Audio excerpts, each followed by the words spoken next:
Nous sommes ravis de vous accueillir à cet Action Festival 2023 de Rise Africa. Il rassemble des acteurs, des penseurs pour des villes durables. C'est la 3e édition de notre festival en ligne. Il rassemble des pratiques, des visions, des pensées, des réflexions du continent entier. Les villes que nous voulons est notre thématique. Cela reflète la vision de l'Union africaine, à savoir l'Afrique que nous voulons. C'est un appel de l'Afrique pour du changement, mais cet ordre du jour ne répondait pas à l'urbanisation comme une force positive pour améliorer la prospérité, l'inclusivité et le bien-être environnemental sur le continent.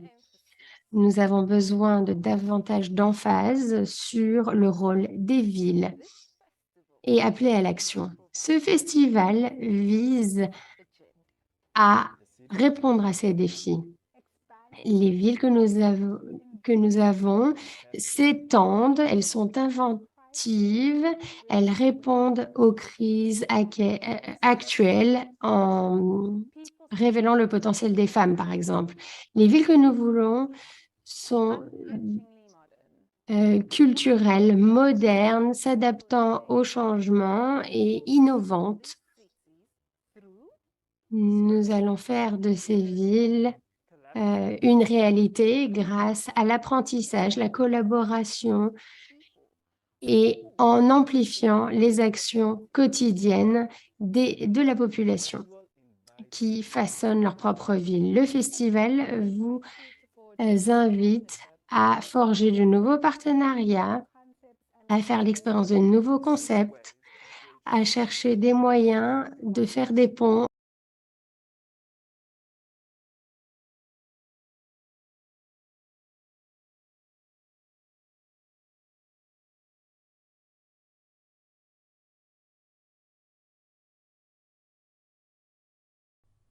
À l'encre de mon sang, au papier de ma langue, à mes yeux qui tanguent lentement dans le vide, rêvant un jour de laisser des traces de regard sur les villes que nous voulons et imaginons au-delà des vers. Entre deux effluves, mon être crie utopie, mon cœur murmure héritage. Mon âme, elle, chante avenir. De villes riches de leur multiplicité, multiples dans leur diversité, unique pluralité niée hier s'est avancée vers un demain déjà avorté. Enracinement certes, mais ouverture dans ce village planétaire, laisser les sens alertes et réagir. Entendre la cacophonie banalisée des inégalités sociétales criardes laissées en fond sonore, voir et questionner le décor, bâtir et consentir à l'action qui sépare le rêve de la réalité. Sentir la fragrance vitale, belle et verte, inévitable baume au cœur, accepter notre responsabilité de léguer à nos enfants un monde en bonne santé. Démocratiser le goût, que plus aucun palais, d'aucune bouche, d'aucun enfant, d'aucun pays ne soit plus jamais sec. Démocratiser le goût des rêves, des voyages qui s'exécutent, quel que soit l'âge, le long des pages, au fil des chapitres, sur le pupitre de la connaissance, seul germe du choix. Toucher l'idée d'infrastructure qui marche allègrement sur le chemin de l'innovation. Enracinement certes, mais ouverture dans ce village planétaire. Laisser les sens alertes, mais surtout réagir.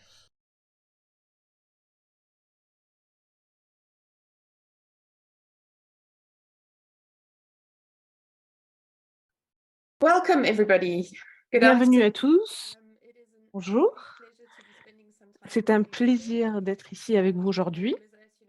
Je m'appelle Ursula Wellman et je vais guider cette session, animer la session et avec mes collègues que je vais vous présenter tout à l'heure. Juste avant de commencer, je pense qu'on va juste revoir quelques règles. et vous expliquer le déroulement aujourd'hui. Comme vous voyez, on va parler des zones de désespoir et comment les réimaginer. Les nouvelles visions de l'action communautaire et le changement urbain dans les villes côtières et à quoi ça ressemble. Aujourd'hui, étant la journée de l'Afrique, 60 années après la création de l'Union africaine, je pense que c'est une excellente opportunité d'explorer ce sujet et d'avoir les retours de nos collègues et partager leurs expériences. Donc, je pense que je vais juste vous rappeler quelques règles,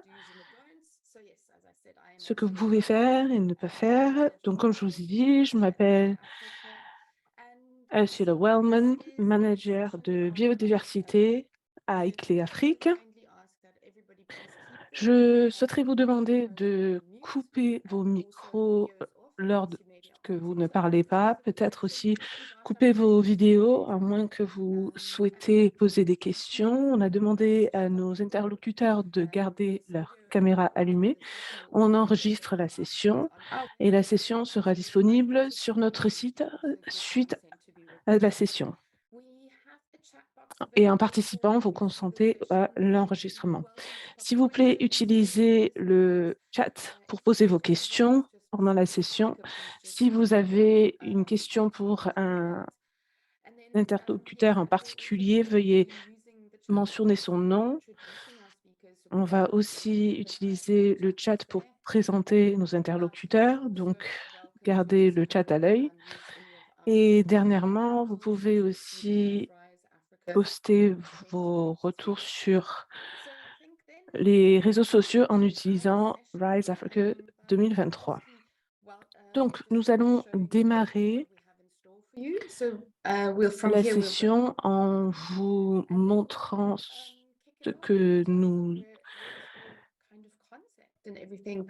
ce dont nous allons parler. On va démarrer avec le concept, nos débuts.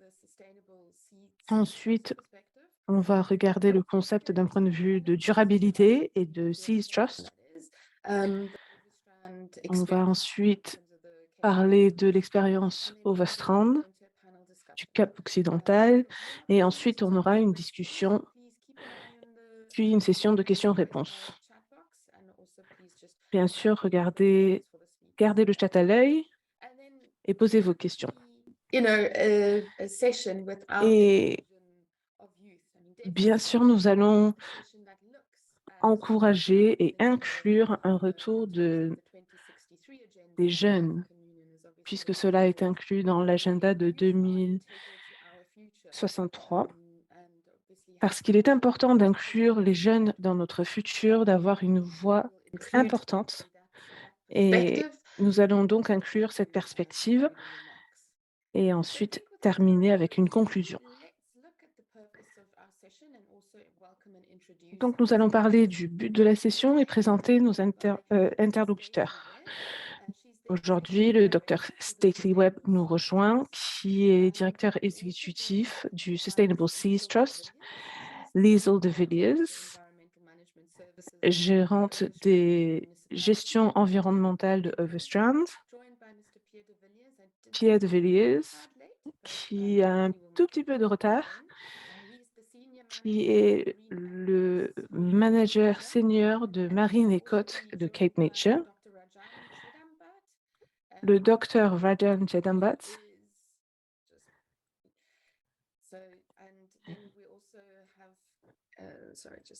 directeur Centre pour le patrimoine, l'environnement et le développement, Kim McLean, Shark Lady, qui nous vient de Shark Lady Adventures à Manus. Et en représentant nos jeunes, nous avons Zinia Bundula, la directrice de projet en Afrique du Sud, Youth in Your Oceans. Donc, des intervenants très intéressants qui vont partager leurs perspectives. Plus tard, je veux juste souligner le but de notre intervention aujourd'hui. Les zones d'espoir, je ne sais pas si vous connaissez, mais le concept a été créé en 2009 et on souhaite mobiliser la protection des zones côtières et l'espoir de nos océans, l'entretien de la biodiversité, des puits de carbone, la génération d'oxygène et toutes ces activités contribuent à l'écotourisme et à la prolifération de la biodiversité.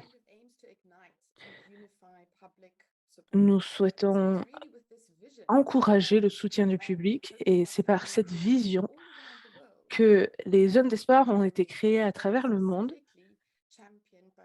Ils sont spécifiquement entretenus par Mission Blue et donc je pense que la meilleure façon de vous expliquer cela, c'est de vous montrer une courte vidéo.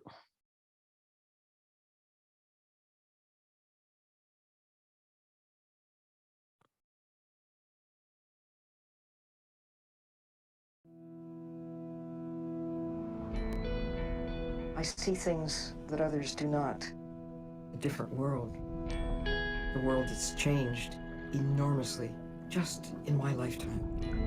My backyard was the Gulf of Mexico. That's where I first fell in love with the ocean. I think if others had the opportunity to witness what I have seen in my lifetime from thousands of hours underwater, I would not seem like a radical at all. It's a pleasure to introduce a scientist, an engineer, a teacher, and an explorer. The ocean is dying. All of us, we are the beneficiaries of having burned through fossil fuels. But at what cost? 60 years ago, when I began exploring the ocean, no one imagined that we could do anything to harm it. I saw the after influence of what we can do to the natural world. Think of the world without an ocean. You've got a planet a lot like Mars. No ocean, no life. No ocean, no us. In 1990, she became the chief scientist for NOAA, National Oceanic and Atmospheric Administration. I went to one meeting, and I was never allowed to go again. I feel that I must resign and, as a private citizen, do what I can do with more freedom. She's not afraid to say, you know what you're doing and it's wrong. I really speak for the ocean. If we continue business as usual, we're in real trouble. She's made it her life's purpose to make sure everybody else understands what's going on. Sylvia has a wish for the planet, what she calls her Mission Blue. Protect the ocean in the same way we now protect the land. I wish for a global network of marine protected areas to save and restore the ocean.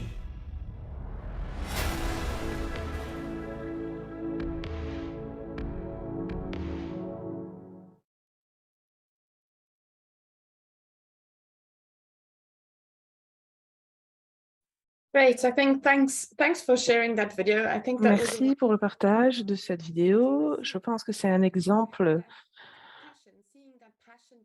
concret et de voir la démonstration de cette passion, c'est vraiment ce qui nous motive et ce qui motive le soutien aussi. Et cela nous permet de voir comment les zones d'espoir peuvent motiver le soutien au travers de l'Afrique. Donc, je pense que c'est une excellente opportunité de passer la parole à Dr. Stacey Webb, qui va nous parler plus de ce concept des zones d'espoir, surtout de la perspective de Sustainable Seas Trust. Donc, à vous, Dr. Webb. Merci de m'avoir invité parmi vous aujourd'hui. Est-ce que vous m'entendez? Est-ce que tout le monde voit ma présentation? Merci. Donc, pour ceux d'entre vous, Sustainable Seas Trust, c'est une organisation, une ONG Et notre vision, c'est un futur où le peuple d'Afrique et le peuple mondial ont un succès réuni. C'est effectué par la collaboration, puisque une seule organisation ne peut pas effectuer de changement à eux seuls, et nous impliquons d'autres associations globales. Notre mandat en ce moment est plutôt lié aux déchets plastiques parce que beaucoup de personnes ne savent pas comment adresser le changement climatique et le plastique est une problématique qui peut être résolue par le peuple.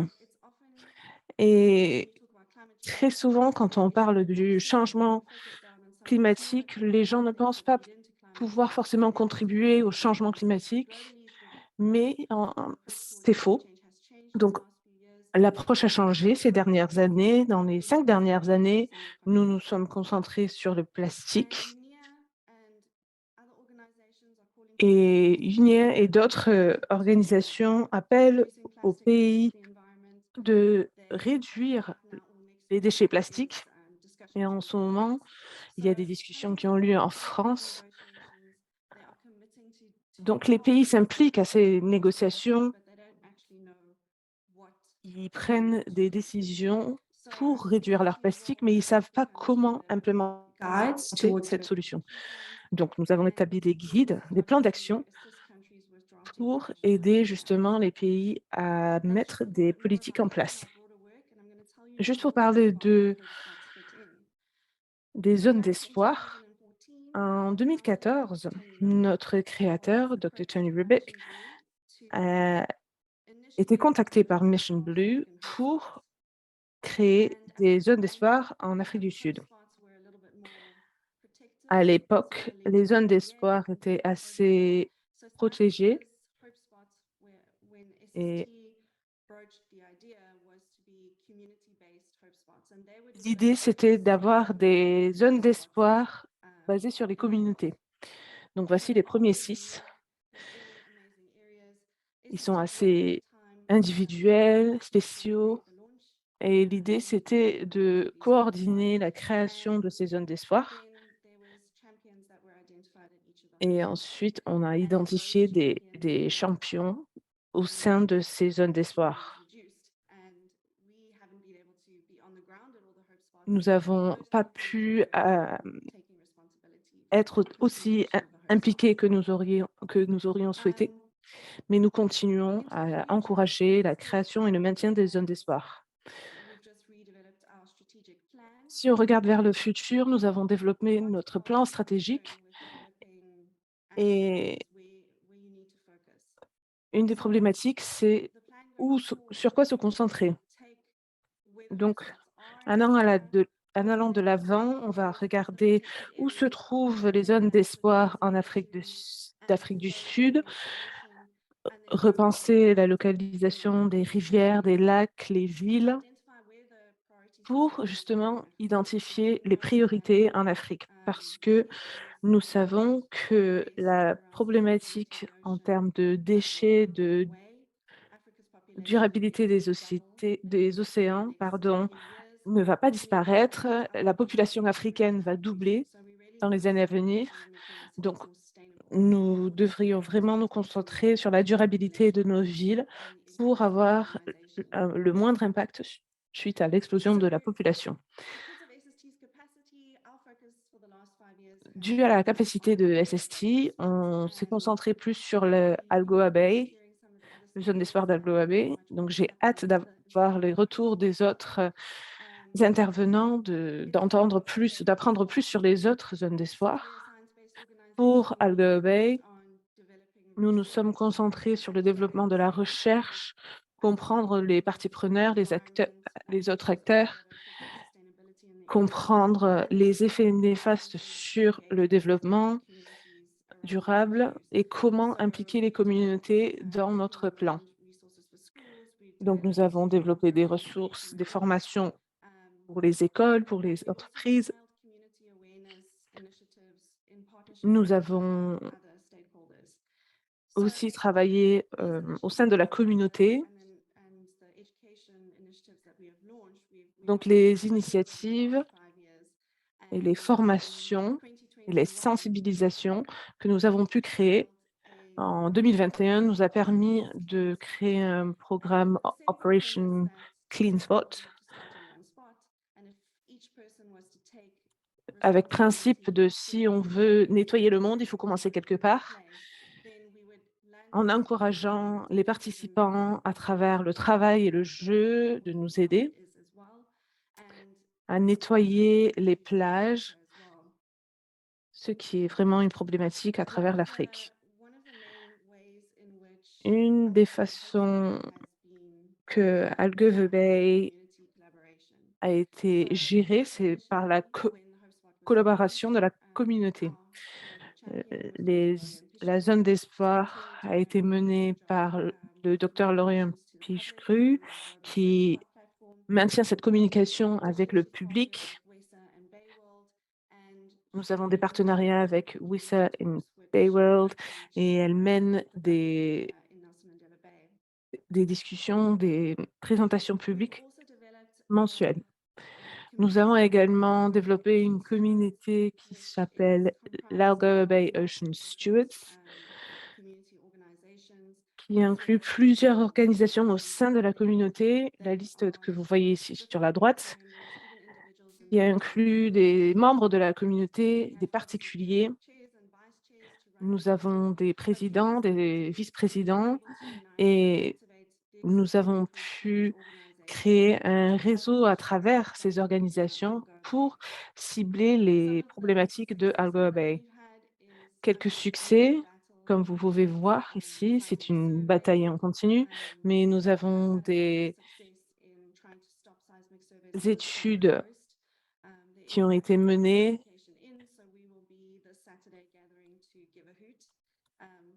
des études sismiques et nous avons aussi créé des nettoyages avec la communauté. Bien sûr, ces programmes de nettoyage ne sont pas durables, donc nous essayons de mettre des plans d'action en place sur un niveau local qui pourront être ensuite partagés avec d'autres villes pour justement encourager la population à cibler les déchets et réduire leurs déchets. Nous avons aussi créé une collaboration avec Resurgence qui est plutôt concentrée sur les déchets et le but, c'est de rénover ou restaurer le Nelson Mandela Bay parce qu'il y a beaucoup de collaborations qui ne fonctionnent pas très bien, donc on veut inclure les entreprises et d'autres organisations justement concernées pour les encourager à retravailler ce système. Notre première tâche, c'est vraiment de réduire les déchets et les entreprises se joignent à nous pour participer au sous-programme Operation Clean Spots. Donc, en résumé, ce que nous avons pris à Algarve Bay, c'est que nous pouvons encourager la participation de la communauté, mais nous ne pouvons pas les obliger à participer. Donc, c'est vraiment la communauté qui peut avoir cette implication, utiliser les ressources disponibles. Pour les entreprises, j'en parle. Quand on parle de l'économie locale, on doit se concentrer sur les problématiques qui ont un impact sur la communauté. Donc, quand un investisseur vient visiter Nelson Mandela Bay, s'ils retirent leurs investissements, cela aura un impact négatif pour nous. Donc, justement, évoquer cette problématique de la communauté, de l'économie locale et comment cela pourrait aider à améliorer l'économie locale, cela peut encourager les entreprises à participer. Il y a tellement d'organisations qui nous aident, puisqu'on ne peut pas seulement compter sur une seule organisation. La collaboration est vraiment clé. Donc, j'espère que En se rejoignant, nous pourrons travailler et justement réimaginer les zones d'espoir. Merci beaucoup. Thank you very much, Stacey. I think Merci beaucoup, Stacy. Je pense que c'était vraiment une excellente présentation qui surligne vraiment cette collaboration nécessaire. Je pense que c'est ce que nous souhaitons voir, comment les zones d'espoir peuvent justement surmonter les enjeux par ces partenariats. Pour toute initiative basée au sein de la communauté, il y a beaucoup d'enjeux et d'importance sur l'impact sur la biodiversité, la réduction de déchets, le changement climatique. Ce sont nos 3 crises principales. Et votre programme, votre association suggère des solutions très possibles. Et c'est intéressant de voir comment vous avez pu impliquer les grosses entreprises pour les encourager à participer à cette initiative de la communauté. Merci d'avoir partagé vos retours. Et donc, j'aimerais maintenant passer à Leeuwenstrand. C'est un des zones d'espoir que nous avons vu en Afrique du Sud. Et Liesl de Villiers, qui est une des gestionnaires principales au sein de Leeuwenstrand, la municipalité de Leeuwenstrand. Et il me semble que, si je me souviens bien, cet établissement ou création de zones d'espoir a été encouragé par la communauté. Est-ce que vous pouvez peut-être nous parler de l'expérience de Leeuwenstrand et quelle a été l'expérience depuis la création de ce zone d'espoir? Merci, bonjour à tous. La municipalité de Leeuwenstrand a été contactée par la SST en 2014 pour créer la zone d'espoir. Et c'était vraiment une grosse responsabilité vraiment pour créer le programme pour la création en 2014 et aussi pour impliquer la communauté et nos partenaires qu'on devait impliquer et aussi les autres organisations au sein de Leeuwenstrand et pour leur expliquer ce que les zones d'espoir signifiaient. Mais je pense qu'une fois que ce concept a été compris, il a été important que la conservation, non seulement de nos terres, mais le rôle que cette conservation avait pour nos environnements marins et pour leur expliquer comment améliorer l'utilisation pour la communauté, pour le tourisme. Et c'est vraiment un bénéfice qui a été créé pour la communauté de Leeuwenstrand, une fois que cela a été bien compris. Je pense aussi que, d'un point de vue de la municipalité de Leeuwenstrand,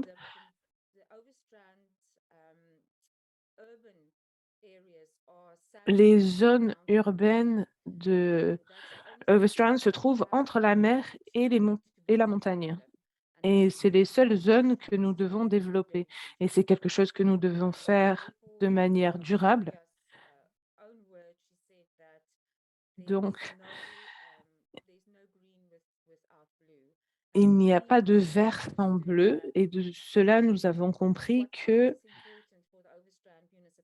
ce qui est important pour la municipalité de Leeuwenstrand, c'est de regarder comment encourager la bonne conservation de ce qui rentre dans nos mers. Donc, ça veut dire que ces montagnes, les bassins versants, les rivières, les fleuves qui sont si importants pour notre nos zones côtières doivent être protégés.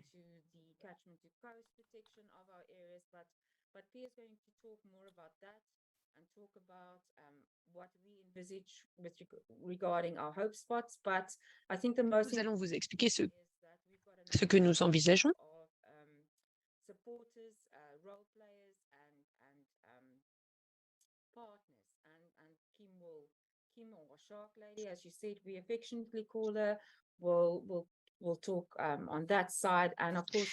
Nous vous parlerons de nos partenaires. Pierre va vous expliquer tout cela. Merci. Thank you very much, Liesel. Yes, so here, as a co-pioneer, really, also of the HopeSpot, I think just what he has done and already kind of working in support of the project. I mean, you are. Pierre va vous expliquer ce qu'il a fait puisqu'il est directeur pour Cap Nature de la protection du littoral.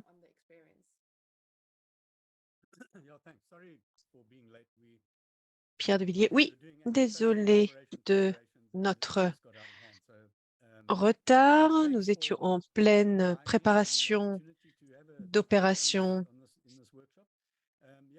anti-braconnage. Merci beaucoup pour donner le point de vue de la perspective de la conservation.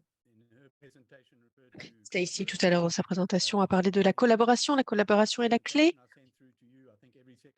J'ai envoyé dans ma présentation, vous avez vu que je parlais de partenariat. Les partenariats, la collaboration, c'est la clé, bien sûr. Vous avez montré un très beau clip, la vidéo tout à l'heure, qui suscite l'émotion. Et c'est vraiment ce qui est le plus important, de pouvoir impliquer, faire participer des personnes, trouver des partenariats, c'est-à-dire vraiment créer ces forts partenariats avec les personnes qui sont passionnées par ce sujet. Parce que ce que Stacy peut-être n'a pas dit, mais ce que je lis entre les lignes, c'est la passion de nos champions, je dirais ceux qui sont champions sur le sujet, qui souhaitent faire porter leur voix. Et nous avions besoin d'identifier cette personne que nous appelons notre champion, c'est-à-dire qui pourra être notre voix. Le Covid est passé par là. À Cap Nature, cela n'a pas avancé aussi rapidement que ce que nous aurions souhaité. Mais un grand nombre de programmes qui avaient commencé déjà depuis 2016, 2017 continuent. C'est une magnifique opportunité. C'est une plateforme mondiale. Donc, lorsque les personnes vont voir l'initiative HopeSpots, les zones d'espoir, les spots d'espoir, ils voient ce n'est pas seulement en Afrique du Sud, c'est partout dans le monde. Nous voyons que c'est vraiment une zone marine protégée. Cela ne couvre pas les couloirs. Cela ne couvre pas les zones entre les zones d'espoir, entre les spots d'espoir. Et c'est pourquoi, grâce à ces hotspots, nous pouvons comprendre quelles sont les meilleures pratiques pour protéger entre ces zones-là, et dans les zones et entre les zones. Oui, merci pour ce résumé. Pierre, vous venez de mentionner la présentation partagée. Est-ce que c'est la présentation que nous pourrions diffuser? Est-ce que vous souhaitez que nous la montrions? Vous avez déjà partagé avec nous de belles perspectives.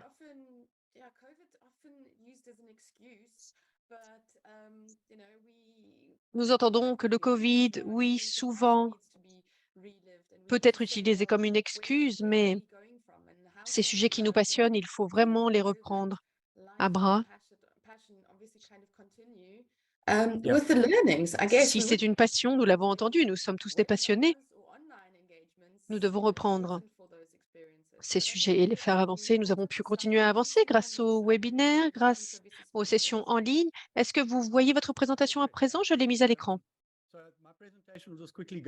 Oui, ma présentation, donc rapidement, vous présentera donc qui sommes-nous. Vous avez déjà entendu parler de nous, d'où vient cette initiative. Quelles sont ces zones d'espoir, les hope spots en Afrique du Sud? Que faut-il faire à présent et comment allons-nous avancer?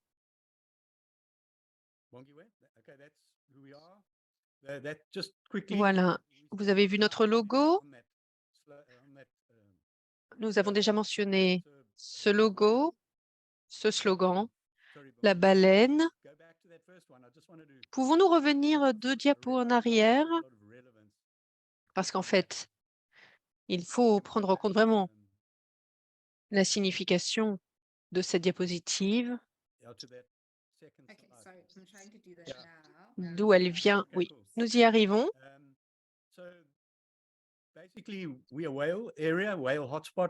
Donc, nous sommes une zone d'espoir pour les baleines, l'observation des baleines, et une zone de migration de juin à octobre. Et vous voyez cette vague bleue qui représente une vague.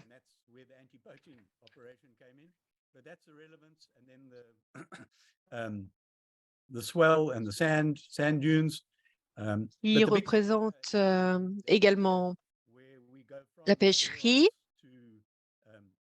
qui peut se trouver également à proximité de notre zone protégée, les différentes zones d'influence.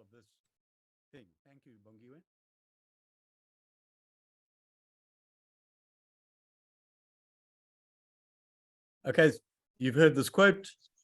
avez entendu cette citation, pas s'il n'y a pas d'eau, il n'y a pas de vie, s'il n'y a pas de bleu, il n'y a pas de vert. Cette citation que vous avez déjà entendue dans la présentation précédente, vous savez que nous avons besoin, bien sûr, de savoir entretenir ces zones protégées de nos océans, protéger la nature verte, la nature bleue. Et bien sûr, la vie aquatique. Vous avez entendu tout à l'heure la présentation de Sylvia. Je sais que ceci vous a été présenté. J'avance rapidement. Ce qui est important de retenir, puisque nous en avons déjà discuté,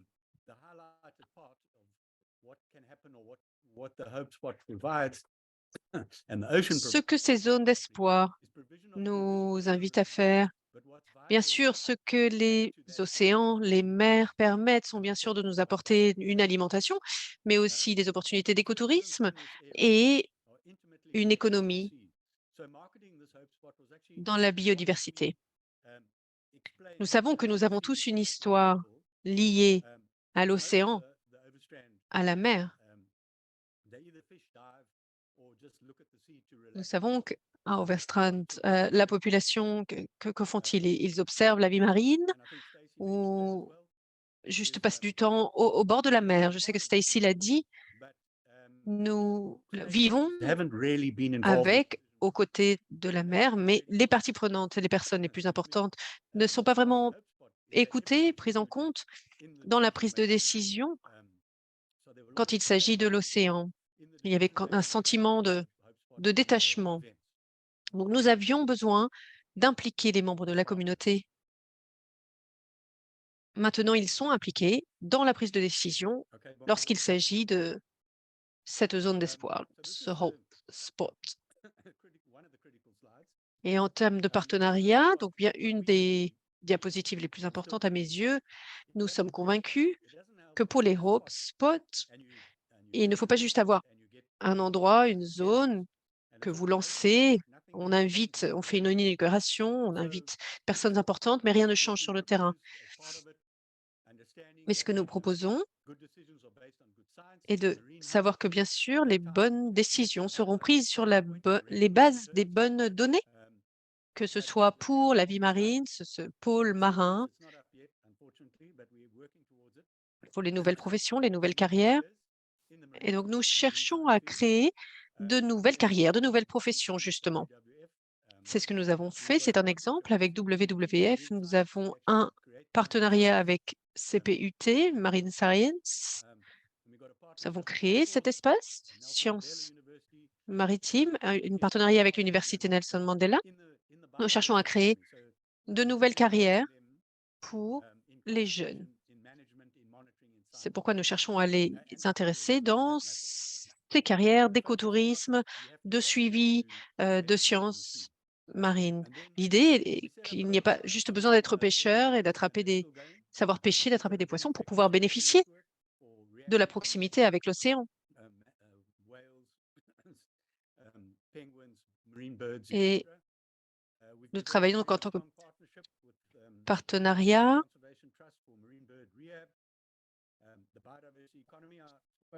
avec des réseaux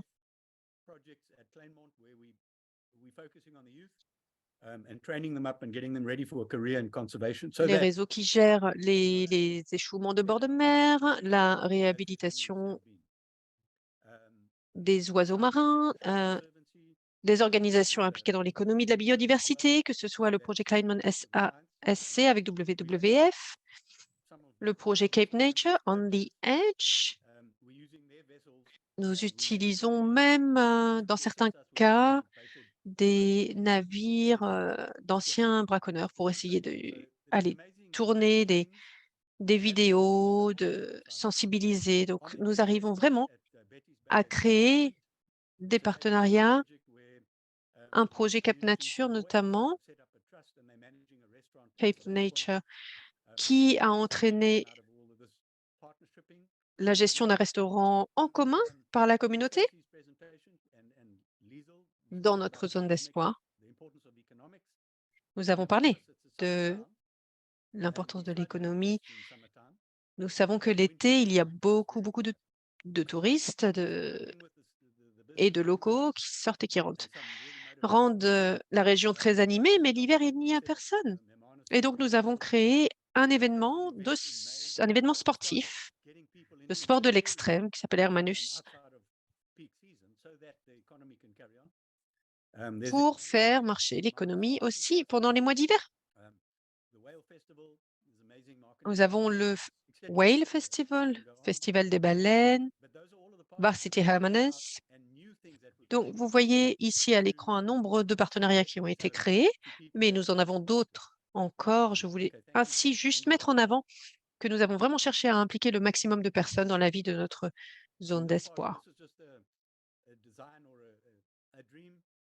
Vous voyez ici un dessin, le rêve pour nous d'un hub maritime. Notre rêve qui se présente sous forme de centres, de pôles, d'individus qui travaillent ensemble. Ça peut être un centre d'études de sciences marines à proximité d'un port. C'est pour montrer aussi aux jeunes que nous pouvons aller plus loin.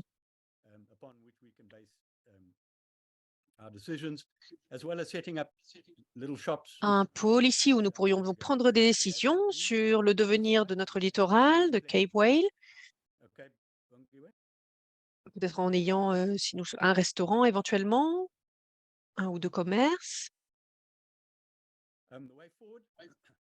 Alors, comment allons-nous avancer? Vous avez vu dans la présentation, vous avez entendu, dans cette discussion, nous n'arriverions pas à nos objectifs en étant seuls, en étant une seule ONG, une seule personne. Nous allons seulement y arriver si nous travaillons ensemble.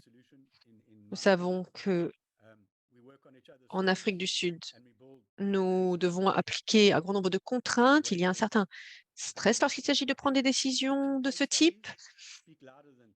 Et les études de cas, je pense, nous en disent beaucoup plus que les théories. Donc, les partenariats, vous l'avez compris, la collaboration est la clé. Il faut beaucoup d'énergie, beaucoup de passion. Il faut que ces études de cas démontrent l'intérêt des écosystèmes. Je pense qu'il faut impliquer notamment les jeunes, amener bien sûr un grand nombre de personnes sur place, à proximité de notre site, qu'ils comprennent de quoi il s'agit lorsque nous parlons de sciences marines, lorsque nous parlons de devenir conservateur, Donc, avoir ce processus motivé, avoir bien sûr cette passion, je l'ai déjà dit, pour cette activité que je pratique 24 heures sur 24, 7 jours sur 7. Ce n'est pas seulement une profession, c'est vraiment une vocation, une façon de vivre. Il faut savoir matérialiser les choses, passer de la théorie à la pratique. Voilà un petit peu les éléments pour nous qui sont derrière un Hope Spot, une zone d'espoir. Magnifique, merci Pierre pour cette présentation. Vous avez déjà abordé tous ces points si pertinents pour nous. Nous revenons à la collaboration, au partenariat, bien sûr. Personne ne va pouvoir arriver à ce but seul. Il est clair qu'il faut aborder ces projets de conservation en intégrant les avis de la communauté, en prenant en compte toutes les différentes parties prenantes. Et les entreprises, Stacy l'a dit rapidement, il faut connaître le rôle à Alcoa Bay et Hermanus également. Vous avez vécu une expérience similaire. Aujourd'hui, vous représentez les entreprises, le secteur commercial, dans un rôle bien spécifique. Et cela reflète véritablement votre engagement. Vous devez laisser une partie de votre espace à un commerce ou à un restaurant ou à ce type d'activité pour lui donner vie véritablement. Mais alors, pourriez-vous nous dire,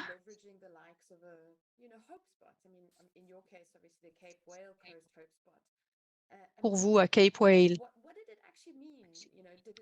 qu'est-ce que cela veut dire avoir cette zone d'espoir, le Hope Spot? Est-ce que cela aide le développement économique local? Kim, pouvez-vous partager votre expérience? Kim Shark Lady.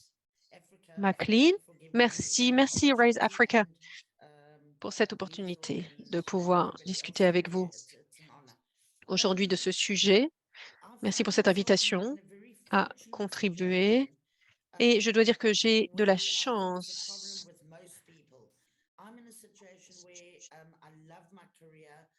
Parce que j'ai une passion pour ma carrière. Et j'ai une activité commerciale liée à l'océan. Et cela veut dire que mon verre est plein. Mon verre est plein parce que je vis de ma passion, véritablement. Et cela veut dire que je peux donner de mon temps, je peux donner de mon énergie pour un projet comme la zone d'espoir, le Hope Spot. Je sais qu'il y a des personnes qui souhaiteraient être impliquées, faire quelque chose, mais ils ont des problèmes de transport ou ils ont des problèmes financiers qui les empêchent de donner de leur temps, de leur énergie. Alors, je sais que ce type de projet vraiment me motive. Et nous avons la chance d'avoir accès à des financements ensuite ou du matériel qui peut nous permettre d'aider des personnes en retour et de leur permettre de s'impliquer dans notre projet. Je suis heureuse de pouvoir partager cela. Et pour vous parler un petit peu de notre zone d'espoir, Hermanus, de pouvoir travailler avec Dr. Sylvia Hall, qui a été véritablement une personne que j'admire depuis ma jeunesse. Donc, je dois dire, depuis les jours de la désignation des champions,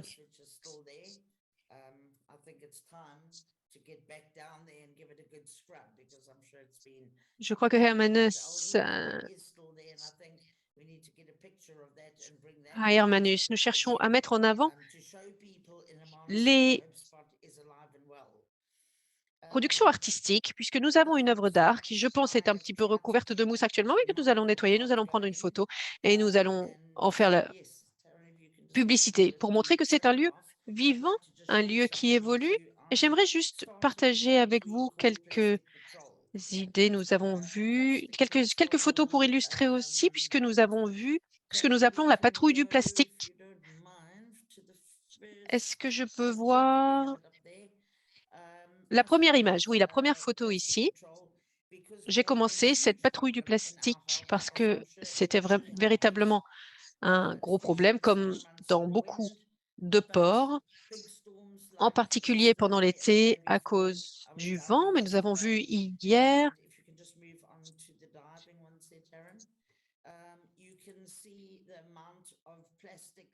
vous voyez ici sur les images que je suis en train de parcourir, vous voyez la quantité de plastique qui se retrouve dans les filets.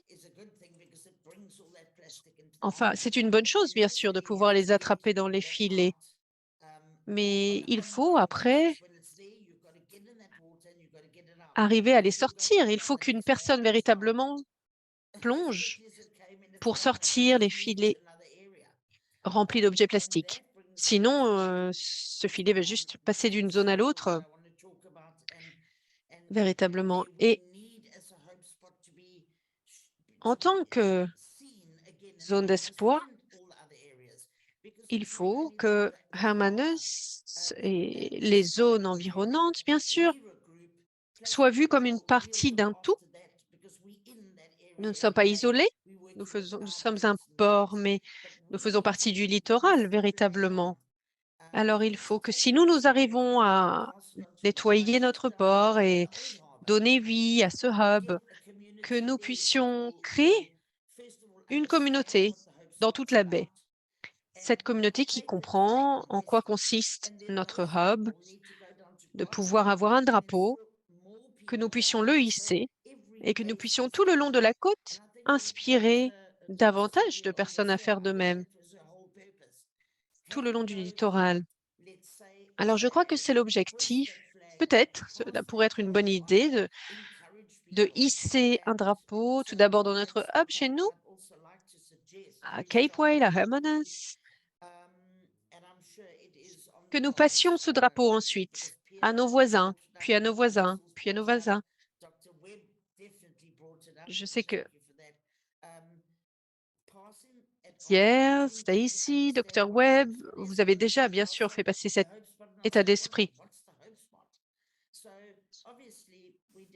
Il faut faire connaître cette initiative.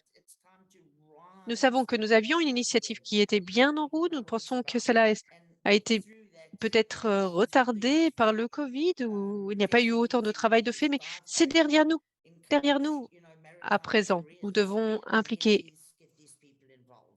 la jeunesse, nos jeunes. C'est ainsi, je pense que nous pourrons nous faire connaître et continuer à avancer dans cette initiative. Merci, Kim. En tant que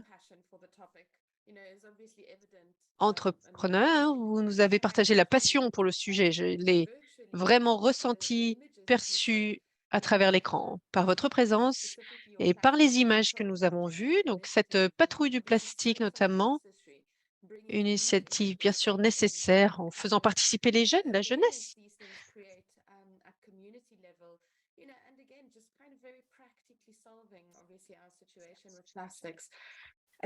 Puisque nous cherchons bien sûr à résoudre partout cette problématique du plastique.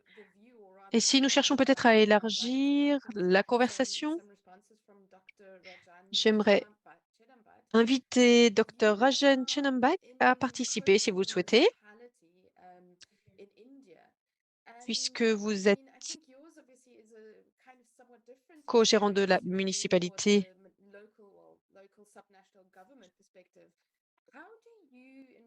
à Kochi, en Inde. Alors, comment est-ce que vous vous attendez à ce que les villes, les municipalités puissent établir ce type de partenariat, les partenariats publics-privés, pour améliorer la gestion de la biodiversité? Bonjour Ursula. Bonjour, que ce soit le matin ou le soir. Pour vous, je vais tout d'abord présenter, oui, ce concept de fonds de responsabilité sociale disponible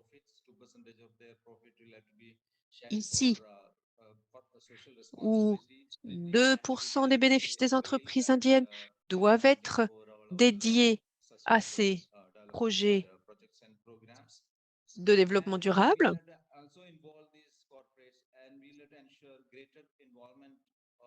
mais nous avons cherché à impliquer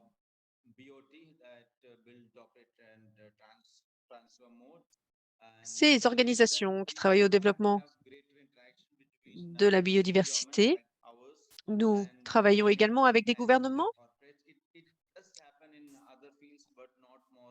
des municipalités,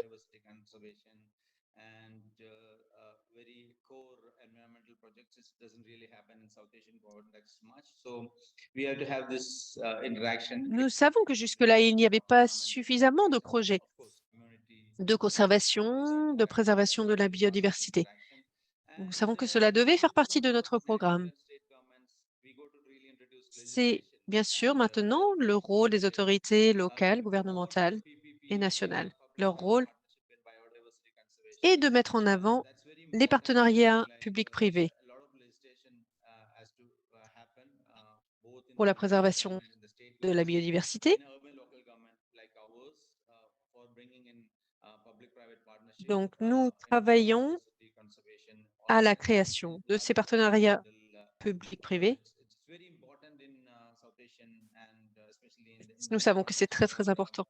Dans notre contexte, en Inde, en Asie du Sud, nous rencontrons ces défis, bien sûr, puisque notre économie croît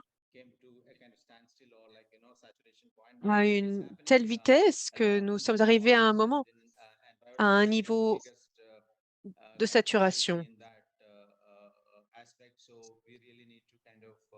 Et nous savons que maintenant, nous devons vraiment rattraper notre retard, revenir au niveau en termes de législation, en termes de partenariat pour la conservation et la préservation de la biodiversité.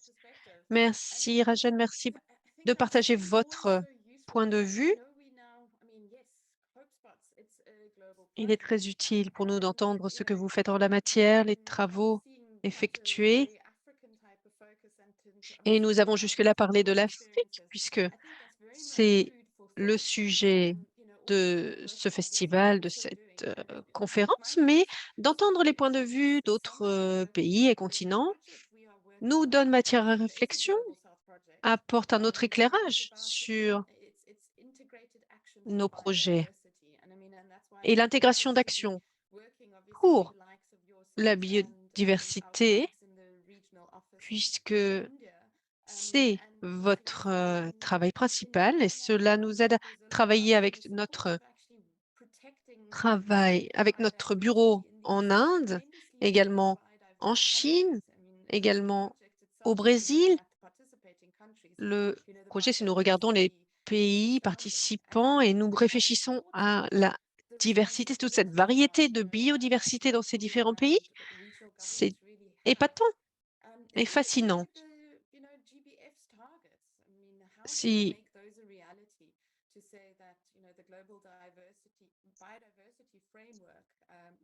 nous prenons en compte le cadre pour la biodiversité et le cadre de biodiversité mondiale, si nous prenons en compte ces objectifs, comment faire de ces objectifs une réalité? Donc, les partenariats publics-privés sont une façon d'y arriver certainement, non seulement pour avoir le bon niveau de législation, les bonnes lois pour soutenir la biodiversité, mais aussi pour mettre en place les bonnes actions sur le terrain. Merci. J'aimerais revenir vers vous, Pierre, puisque vous avez partagé beaucoup d'informations sur ce que vous avez fait, ce que vous faites, et vous avez en partie répondu à la question, mais j'aimerais savoir s'il y a un élément qui vous frappe, qui, pour vous, est le plus important pour préserver la faune marine. Est-ce que c'est par le biais d'études de cas, mettre la théorie en pratique? Mais comment faire pour vous, pour améliorer la préservation, la conservation?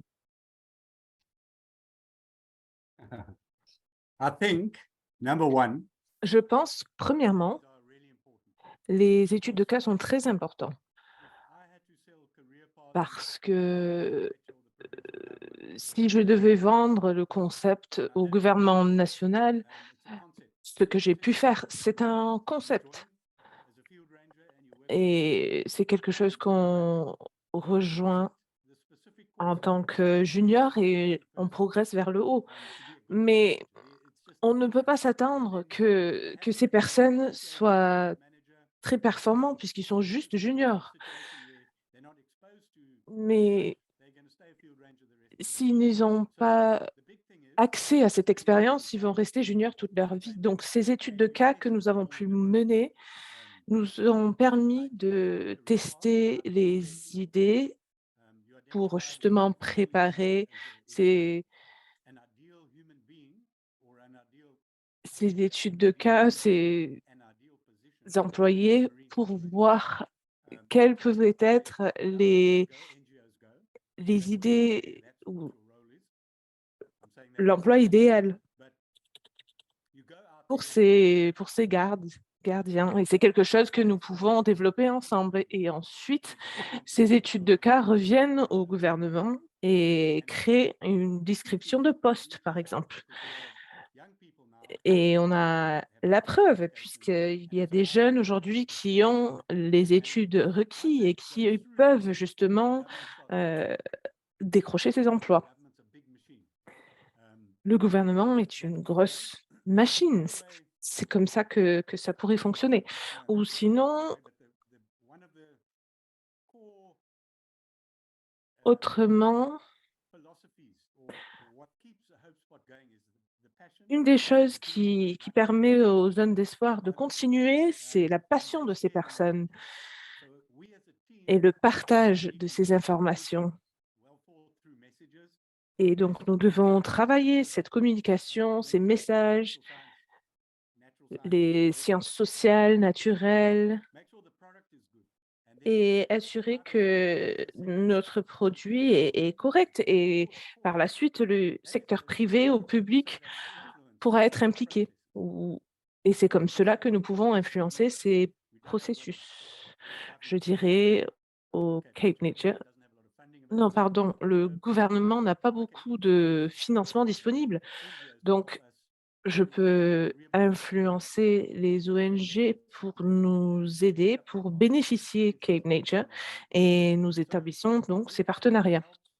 Pour vous donner un exemple, cette plateforme aide les scientifiques, le gouvernement, les parties du secteur privé à s'influencer pour créer cette plateforme qui a une significance pour tous.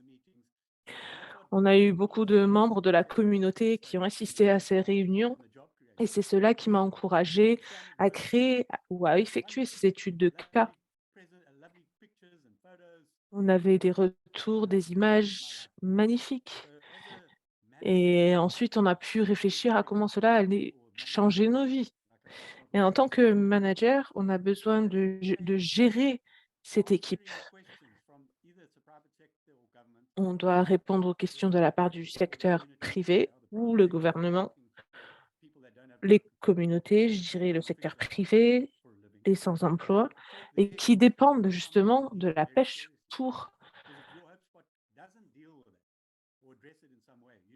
pour leur rentrée d'argent. Parce que si on ne fournit pas cet espoir, c'est un simple, exercice, une question de cocher une case.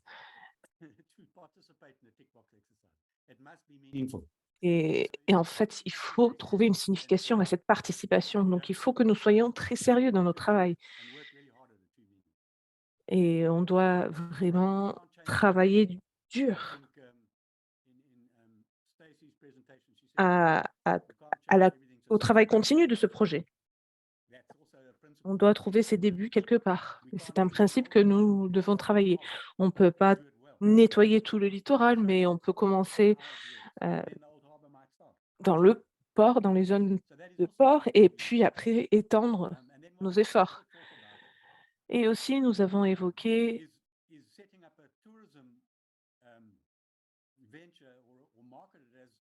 la création d'un projet touristique, par exemple pour, visiter ou voir toutes les espèces d'oiseaux, créer un safari, quelque chose qui pourrait attirer des visiteurs du monde entier. c'est une incentive économique pour la zone. Mais je pense que vraiment cette passion est créée à travers des études de cas. Thank you. Thanks a lot, Pierre. I mean, I think Merci beaucoup, Pierre. and I mean, what you've also just kind of touched on is the way Et forward. également, ce que vous évoquez, Everybody, c'est was une almost façon de waiting for that progresser. same Et time, c'était à peu près la question to suivante que evolve j'allais really. vous poser, à vous What are tous. new visions Quelles sont les nouvelles visions qui sont nécessaires pour faire revivre le concept? Je sais que l'exemple de Kochi, peut-être il n'y a pas de zone d'espoir, mais je suis sûre que des projets similaires existent qui nécessitent d'être relancés, mais si on n'a pas cet encouragement derrière, peut-être que ça pourrait disparaître. Alors, qu'est-ce qu'il faut pour justement relancer ou faire revivre ces visions? Si c'est la gestion de la biodiversité, que ce soit le littoral ou autre, il y a besoin de cette continuité et comment pouvons-nous l'obtenir? Donc c'est une question ouverte. Je peux attendre vos retours. Est-ce que je peux répondre? Je m'excuse pour la lecture, mais c'est un extrait d'un document qui a été conçu par Pierre Liesel et autres. Mais je pense que cela résume le point. Mais je pense qu'il était essentiel que les jeunes d'espoir essayent d'obtenir 3 buts principaux. Premièrement, créer et comprendre un environnement sain. Et cela commence avec la jeunesse, parce que c'est notre futur. Avec une concentration sur, le pouvoir et le mentoring de cette jeunesse. Et pour créer un réseau d'ambassadeurs éduqués, informés pour nos zones, côtières. Deuxièmement, identifier et soutenir l'entrepreneuriat, les possibilités de développement, la durabilité de la vie de tous les jours, la conservation, pour encourager la contribution de tous les participants, pour améliorer leur propre futur. Donc justement, instaurer au sein des de la population, des jeunes, on doit leur montrer, leur faire plonger dans les profondeurs et leur montrer l'environnement qu'ils protègent.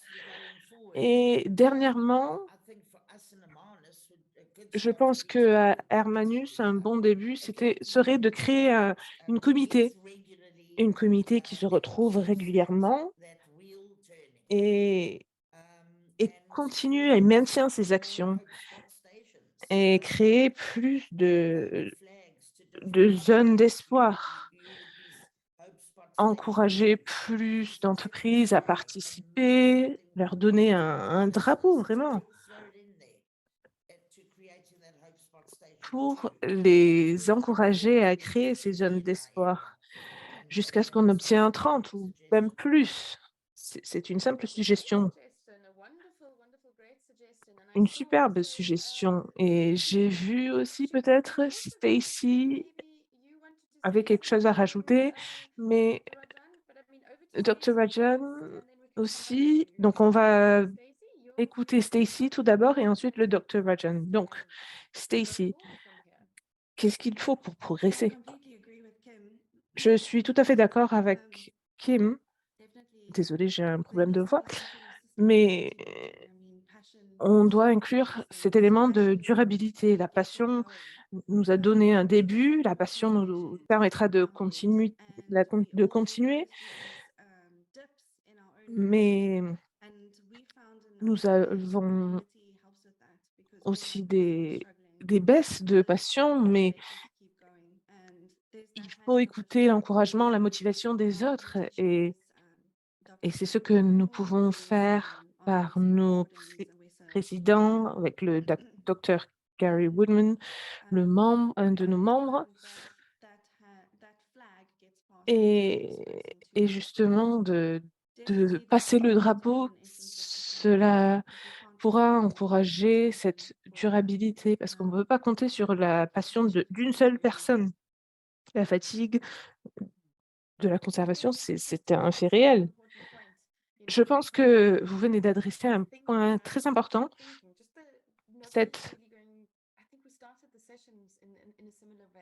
cette idée que c'est pas quelque chose que nous allons pouvoir accomplir seuls. Donc, on peut dire que c'est la communauté qui nous a encouragés à mener la charge, mais cela n'aurait pas forcément donné le résultat qu'on souhaitait. Je vois que Liselle lève la main et juste pour vous rappeler, vous pouvez mettre vos questions dans le chat et on les adressera lors de notre session de questions-réponses.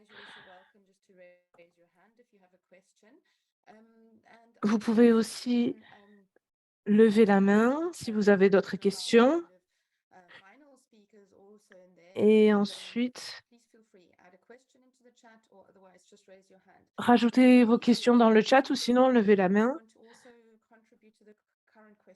Je pense que Liselle voulait.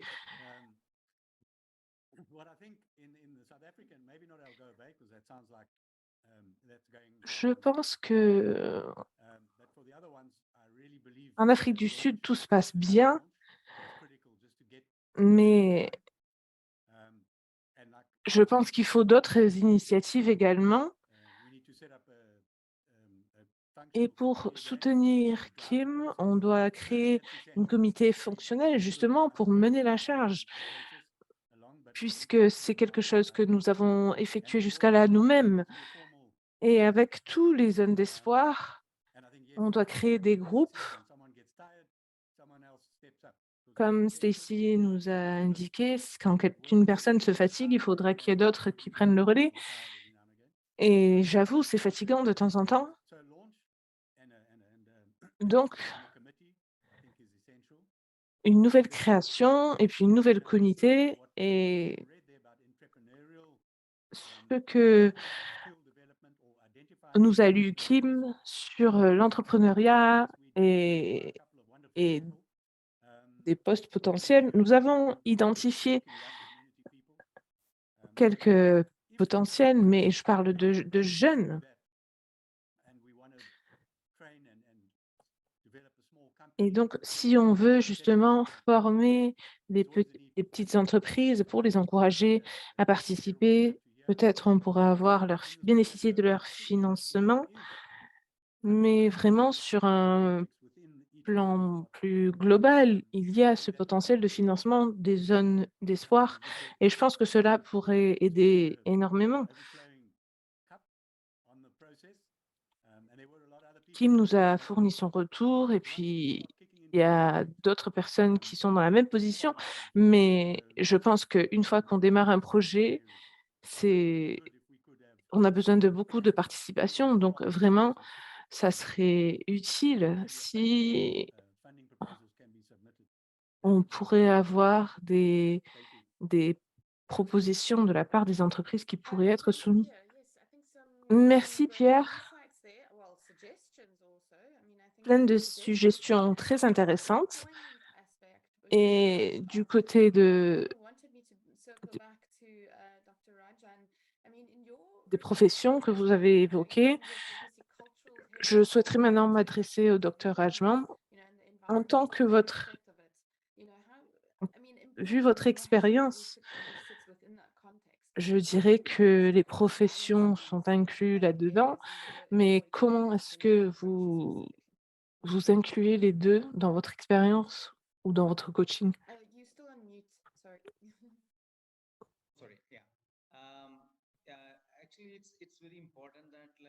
Il est très important que nous impliquons notre communauté dans le processus. Les communautés sont peu impliquées ici. Nous travaillons beaucoup sur la conservation et la protection de la biodiversité, mais l'implication de la communauté est très importante.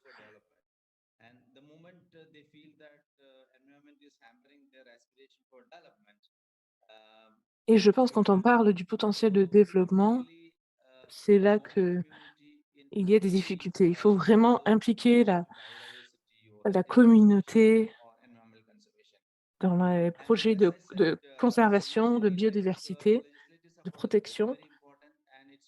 La législation est très importante sur un niveau local. Nous avons des politiques nationales et des politiques d'État, mais nous avons besoin de politiques plus locales, plus domestiques sur les patrimoines nationaux. Nous avons des sites Ramsar en Inde qu'il faut protéger et donc nous avons besoin de mettre des législations en place pour assurer cette protection. Et pour les gouvernements domestiques ou urbains, il est important de créer cette capacité au sein du gouvernement. Et ces aspects sont clés pour l'expansion et la gestion de la biodiversité ou du développement durable au sein de notre espace urbain. Et aussi, il y a des modèles au sein de la communauté qui sont créés au sein de la communauté, des modèles d'entrepreneuriat. Et c'est quelque chose que nous devons encourager, promouvoir, retravailler. Je vois beaucoup de concepts que nous devons développer, que nous devons présenter à la société. Voilà, c'est tout ce que je voulais dire. Merci. Thank you very much for those insights. Super, merci beaucoup pour ces retours. With everybody, community, and we've already been speaking Et about quite a bit youth. c'est vrai, on parle de la communauté, de la jeunesse, mais c'est vrai que sans la jeunesse, nous ne pouvons pas progresser. Et donc, je pense que ça pourrait être intéressant maintenant de présenter nos collègues qui représentent la jeunesse et les océans. Ils ont leur titre YYO, Zinia Bunula, la directrice du projet en Afrique du Sud. J'aimerais vous demander, Zinia, comment pouvons-nous progresser? Comment pouvons-nous voir les choses d'un point de vue de la jeunesse? Donc, je vais peut-être demander à vous, Zinia, et ensuite on prendra vos questions. Merci, merci de m'avoir invité parmi vous. Bonjour à tous. J'ai entendu des retours très intéressants.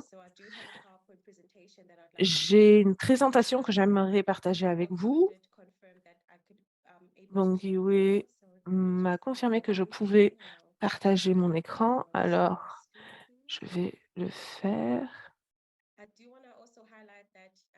J'aimerais aussi souligner que notre directeur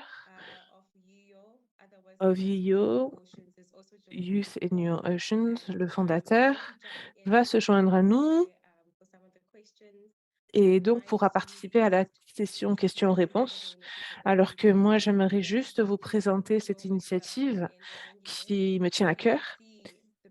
Donc, j'aimerais juste vous demander, est-ce que vous voyez bien la présentation?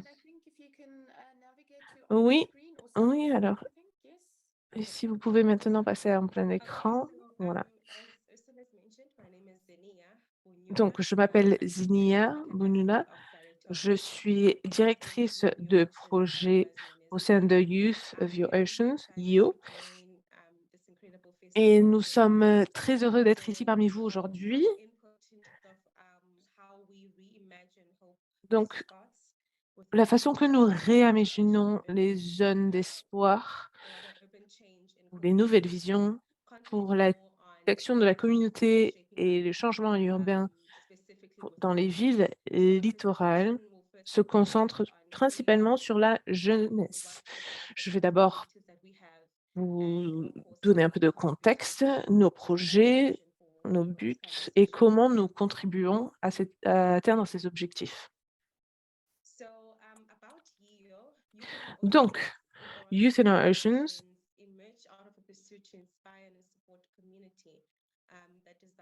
a été créé pour inspirer et soutenir la communauté. Désolée, je n'ai pas mes lunettes.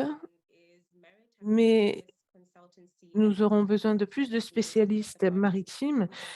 Vous pouvez voir ici, nous avons notre équipe, Rachel aussi, Ati, moi-même et Atabil. Il n'y a pas que nous. Nous avons aussi d'autres jeunes à travers l'Afrique qui contribuent à notre projet, qui effectuent beaucoup de recherches en arrière-plan. Et notre directeur, Monsieur Osifonanga, qui va se joindre à nous.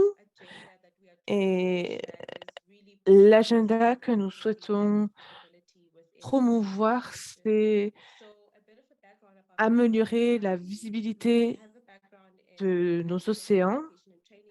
Moi, j'ai effectué des études dans la gestion maritime en Suède ou à l'université de formation maritime. Je voulais vraiment me former dans la formation maritime et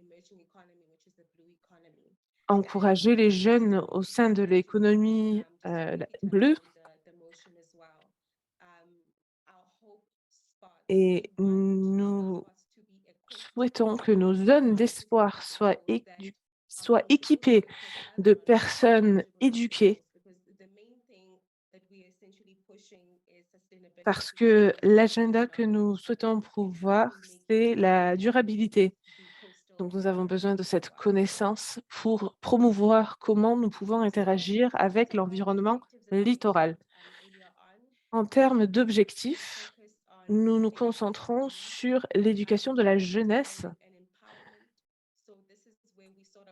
pour la création de capacités ou d'autonomisation, de responsabilisation. Je viens de Port Elizabeth et nous interagissons avec les jeunes pour leur apprendre ce que c'est l'environnement maritime, parce qu'ils ne connaissent pas ce que c'est, même s'ils habitent dans une ville littorale. Donc, j'ai pu échanger avec beaucoup d'organisations pour voir comment nous pouvons explorer le monde maritime, ce qu'est la conservation. En dehors de l'éducation qui est proposée par les universités.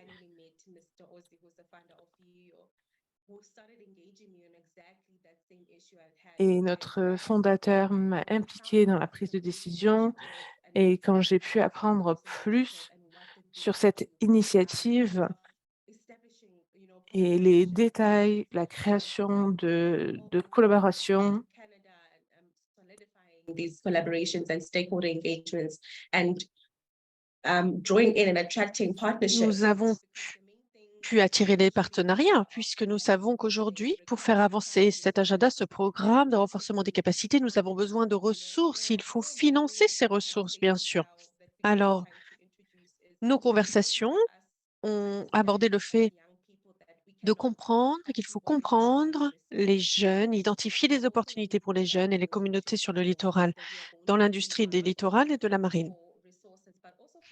Non seulement pour trouver des ressources, mais aussi pour échanger des idées, et développer nos connaissances, puisque finalement, quel que soit le niveau de connaissance dans une organisation, il faut toujours prendre en compte le besoin de la génération suivante. Comment allons-nous innover, avancer, évoluer en tant qu'organisation pour rester pertinent, pour rester à jour à l'avenir? C'est pourquoi donc nous identifions ces opportunités pour la jeunesse. Je vais vous en parler dans plus de détails. Nous cherchons bien sûr à faire avancer la protection de l'environnement et améliorer les revenus des personnes qui en dépendent du littoral et de la mer. Donc aujourd'hui, Youth in Our Oceans, qui sommes-nous? Vous l'avez compris, je pense, nous cherchons à connaître l'importance, mettre en avant l'importance de la connaissance locale, la connaissance autochtone, et de former des partenariats pour les communautés pauvres vivant sur le littoral. Nous organisons des activités de plaidoyer pour la jeunesse. L'importance également, nous connaissons l'importance de diffuser l'information pour améliorer le niveau de connaissance, pour faire prendre conscience de l'importance de la protection de l'océan, l'économie liée à l'océan, les règlements internationaux, leur mise en œuvre. S'il n'y a pas de plan, de projet concret d'affectation allocation des ressources, nous ne pouvons pas travailler dans ces zones, malheureusement. C'est pourquoi nous avons besoin de ces zones d'espoir dans nos communautés. Il est important qu'en tant que jeunes, nous puissions établir ces organisations dans l'organisation, de voir comment est-ce que nous trouvons notre position dans leur vision, dans ces mécanismes de support, ces mécanismes de soutien pour trouver des ressources.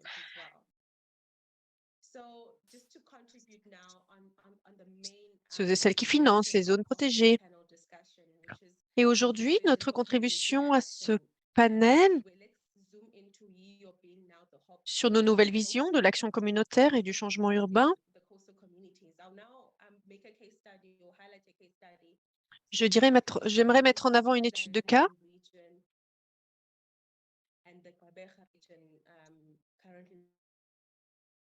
un petit souci de connexion. Donc, j'ai mentionné tout à l'heure à quel point il est important de façonner les attitudes, les comportements, notamment de la jeunesse, pour guider leurs interactions avec ce milieu, avec l'océan, la mer, par le biais de renforcement des capacités, l'éducation et la formation. Vous demanderez peut-être comment est-ce que nous accédons à cette population.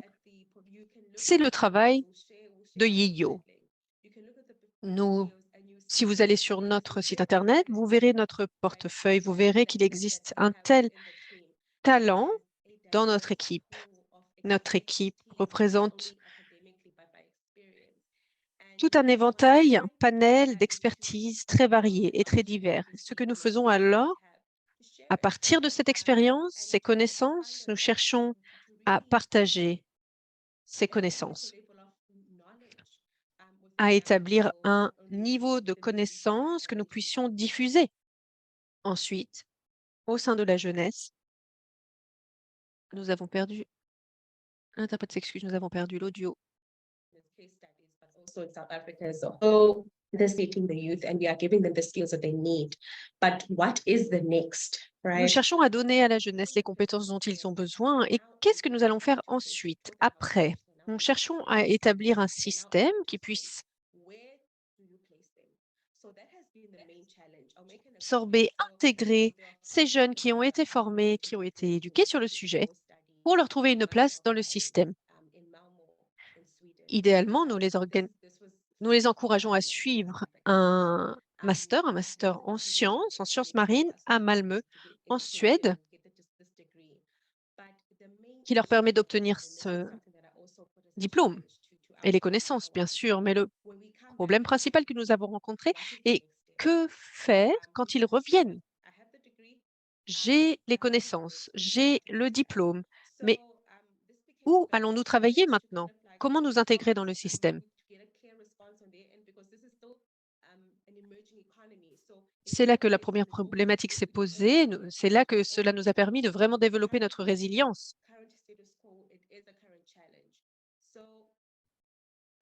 Tout d'abord, comprendre le challenge, le défi actuel et trouver des solutions pour les économies émergentes, un des grands défis est d'identifier ce programme caché. Comment remettre en question le statu quo? Comment trouver un système qui pourra absorber, qui pourra intégrer enfin ces nouvelles personnes avec ces nouvelles capacités qui n'étaient pas disponibles auparavant? Et il existe un nombre d'initiatives dans ce sens. Un des membres du panel a mis en avant le fait que apprendre aux jeunes à nager est une chose, mais un des programmes qui peut être mis en place, bien sûr, qui est bénéfique. Mais un des objectifs est d'arriver à les intégrer pour nous après ce diplôme.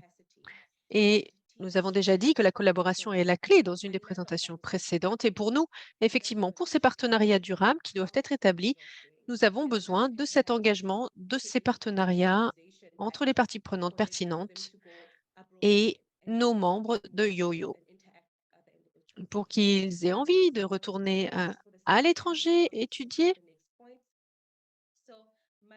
pour revenir et faire bénéficier la communauté de ces nouvelles connaissances. Il faut véritablement comprendre la vision, finalement, pour nous, la vision pour l'action communautaire. Et nous avons dû donc apprendre par cette période de la pandémie de Covid-19 que nous avons toutes et tous partagé, bien sûr. Nous avons dû, bien sûr, nous adapter, faire preuve de résilience. Nous avons là progressé et les études de cas le font ressortir. Le stade où nous avons développé cette résilience, comment pouvons-nous profiter de cette nouvelle économie? Et voici un des défis. Comment établir les jeunes, trouver un poste, une position pour ces jeunes qui ont développé leurs compétences à l'étranger. C'est ce que nous appelons le programme caché.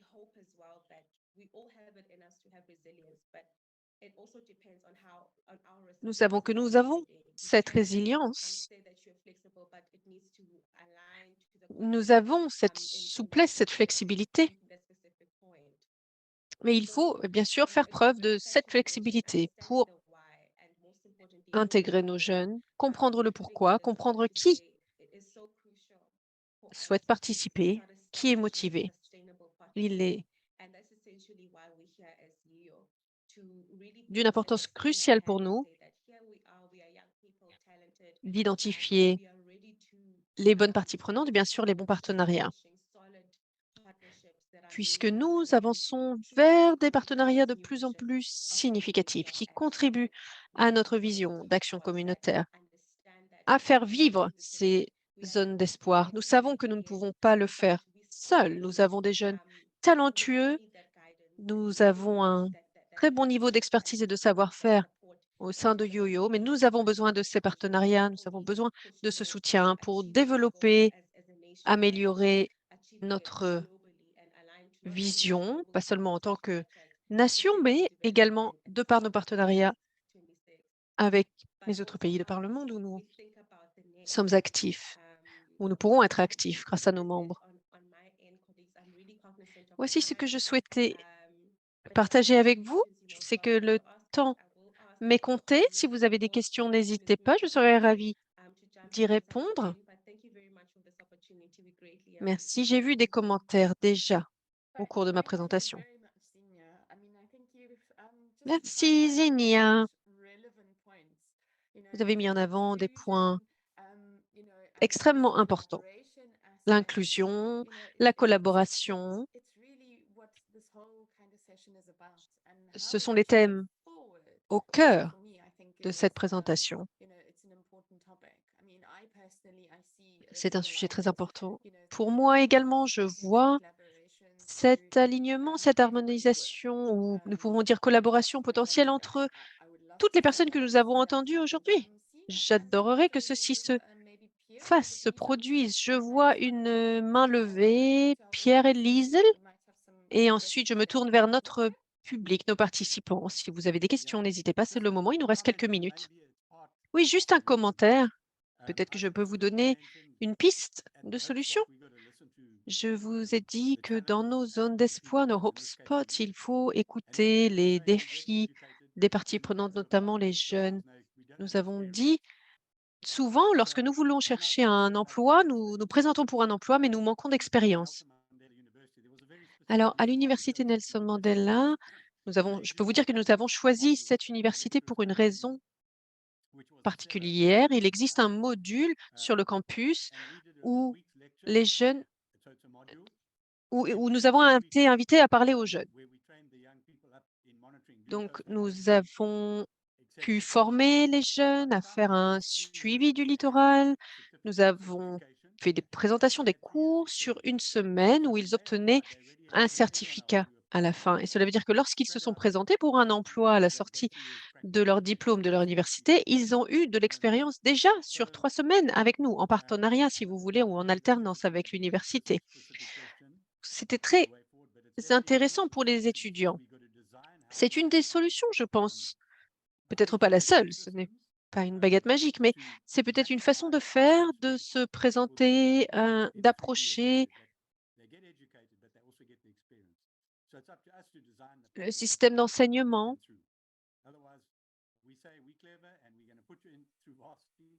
D'aider les jeunes aussi, cela leur facilite un petit peu l'intégration. Bien sûr, il faut les aider, il faut leur tendre la main.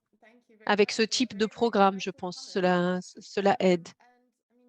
Merci pour ce commentaire très utile. Merci. Vous avez parlé de concevoir le programme et bien sûr, ou de concevoir cette trajectoire, si vous le souhaitez, pour donner aux jeunes la capacité de se développer, d'apprendre ses compétences, de pouvoir participer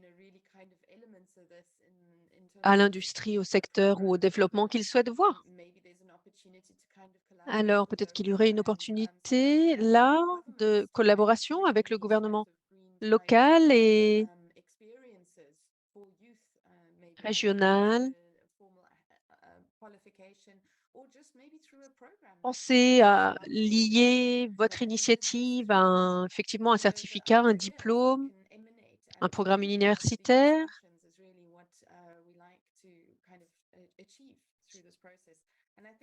C'est vraiment l'objectif finalement de ce type de rencontre, festival et conversation. Alors, il me reste 5 minutes, donc je vais tenter de résumer. Je ne vais pas pouvoir donner les points saillants de chaque présentation individuellement. Il serait d'ailleurs presque impossible. Impossible de résumer vos présentations si pertinentes et intéressantes, mais je dirais que j'ai vraiment entendu le mot collaboration, partenariat revenir, que ce soit au niveau des jeunes, des ONG, des autorités locales ou des gouvernements. Le développement, la gestion du littoral nécessite forcément, requiert une approche holistique, une approche avec des partenariats publics-privés. Nous avons besoin de sensibiliser les communautés. Nous avons besoin d'impliquer les communautés dans notre travail parce que cela ne peut pas être juste un travail académique universitaire ou commercial ou politique. Mais nous avons besoin de valeurs partagées, je pense. J'ai entendu, bien sûr. Nous avons une main levée. Alors, tout d'abord, avant de conclure la session aussi, vous avez la parole. Vous pouvez prendre la parole. Je m'appelle aussi, comment allez-vous? Ça va bien, ça va bien. Bienvenue. Très bien, je suis béni. I was just checking, I know a bit of French. I was just checking if the translator's awake. Je voulais vérifier si les interprètes suivent. Merci. Dr. Webb l'a mentionné. Dr. Webb a parlé des collaborations. Elles sont très importantes. Ces collaborations, ces partenariats sont... Je suis un des directeurs du développement du littoral. Au fait, je suis aussi de YIO, Youth in Your Ocean. Et au Canada, pendant la COP 15, nous avons entendu, bien sûr, que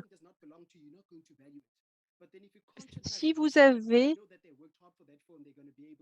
dans la main un téléphone, ce n'est pas le vôtre, vous ne l'avez pas acheté, vous n'avez pas choisi, vous n'allez pas avoir de lien avec ce téléphone. C'est un exemple concret que l'on peut mettre en parallèle pour dire que l'environnement, l'océan, si il n'y a pas cette appropriation par les jeunes ou par les populations, souvent les jeunes ne connaissent pas les zones protégées. La protection des océans, je pense que cela fait partie de notre mission, justement, de les instruire au sujet de la protection de la biodiversité, des océans, la protection des fonds marins, des océans. Et c'est ainsi que les jeunes vont ensuite devenir passionnés par ce sujet, vont pouvoir prendre des décisions, vont pouvoir s'impliquer dans des associations ou des organisations. Donc, bien sûr, les partenariats, les collaborations sont clés. C'est pourquoi nous avons besoin aussi d'organisations comme ICLEI pour mettre en avant notre voix et notre travail. Merci aussi pour cette intervention. Les partenariats, les collaborations, c'est vraiment ce dont nous avons parlé.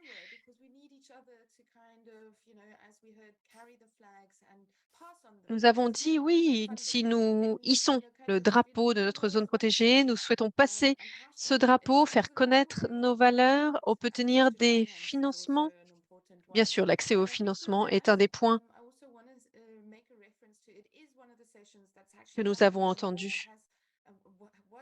Et je voulais mettre en avant le fait qu'il y a une session en parallèle de la nôtre abordant le sujet du financement. Donc, toutes les sessions seront disponibles aussi à la demande sur notre site Internet. Vous y aurez accès si vous le souhaitez.